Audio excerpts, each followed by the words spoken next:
Good morning. It is Monday, December 30th. I hope you're enjoying your holiday season. We have all the conversation starters you need as we head into 2025. Let's dive right into some quick points on what's happening in the world of sports. Today is LeBron James' 40th birthday. You probably listened to our podcast where we talk all about how he loves a good glass of wine after he's done a game. And the Lakers have today off, so he's likely to be imbibing in some hopefully large glasses of wine to celebrate the big 4-0. Also in basketball, this weekend we saw Rookie of the Year, Victor Wembanyama. Well, he stopped by Washington Square Park in New York City to play chess after his team, the Spurs, 2-game stint in the Big Apple this week. He sat out in the rain at a chessboard playing chess in the park. It was a really cool picture to see. Moving on to college football, Shedeur Sanders, well, he made a really bold move before the Alamo Bowl this weekend. He wore New York Giants cleats and commented in a video about, "We know where we're going, baby. You can't get higher than number one."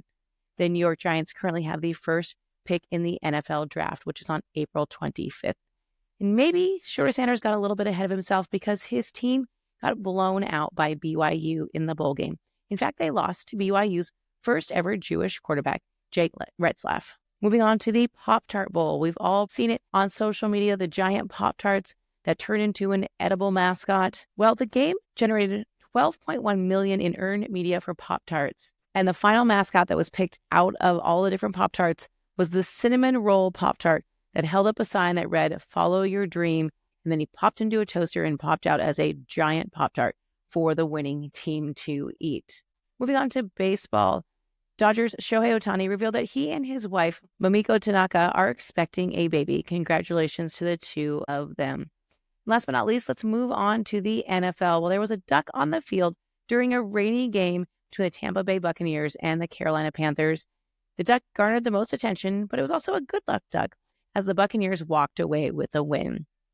And also speaking of birds, well, fly Eagles fly. It was an eventful day in Philadelphia as they clinched their division. And in his first year as an Eagle, Saquon Barkley became the 9th running back to eclipse the 2,000-yard rushing mark. Moving on to what you can look forward to this week.